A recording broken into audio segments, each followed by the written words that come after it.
क़यामत के दिन सब लोग एक ही बात कह रहे होंगे, शैतान ने हमें बिगाड़ा, शैतान ने हमें बहकाया। लेकिन उस दिन शैतान खुद एक ऐसी बात बोलेगा जो इंसान को जिंदगी भर का सबक दे जाएगी। क़यामत का दिन होगा, आसमान तोड़ दिया जाएगा, जमीन बर्फ की तरह पिघल रही होगी, हर तरफ अंधेरा, चीख, अफरा तफरी होगी, लोग दौड़ रहे होंगे, कोई हिसाब से भाग रहा होगा, कोई अपने गुनाहों से। इसी हालत में एक शख्स इब्लिस को देखकर रास्ते में चिल्ला पड़ेगा, है शैतान, तूने मुझे बिगाड़ा, तूने मुझे बर्बाद कर दिया, तूने मुझे गुनाहों में धकेल दिया। इब्लिस रुक जाएगा, उसकी आंखों में एक अजीब सी बेचैनी होगी, मगर चेहरे पर जरा सा भी पछतावा नहीं। वह शख्स फिर चिल्लाकर बोलेगा, मैं अगर जहन्नम जा रहा हूँ तो तेरी वजह से, तूने मुझे हर गुनाह में धक्का दिया। आसपास मौजूद लोग रुक कर देखने लगेंगे। अब शैतान क्या जवाब देगा? हवा थम जाएगी, सन्नाटा छा जाएगा और इब्लिस बड़े सुकून से कहेगा, मैंने तुझे कब धक्का दिया? मैंने कब तेरा हाथ पकड़कर गुनाह करवाया? मैं तो सिर्फ बुलाता था, चलते तुम खुद थे। लोग हैरान रह जाएंगे। इब्लिस की आवाज गूंज उठेगी, मैंने बस तेरे दिल में लालच जगाया,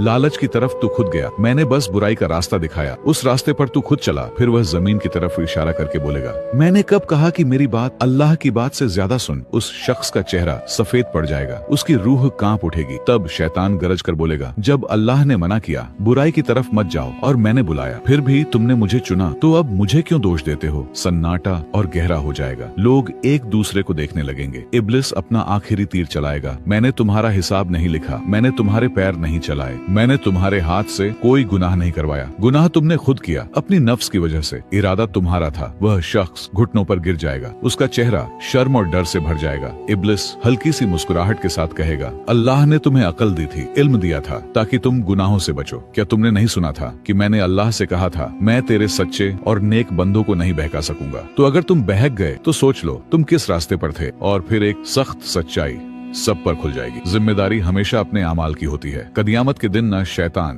किसी का बोझ उठाएगा, न दुनिया, न वो लोग जिनके लिए तुमने दुनिया में अल्लाह को भुला दिया था। हर इंसान अपने अमाल के साथ खड़ा होगा। गुनाह का बहाना शैतान नहीं, गुनाह का फैसला इंसान खुद करता है।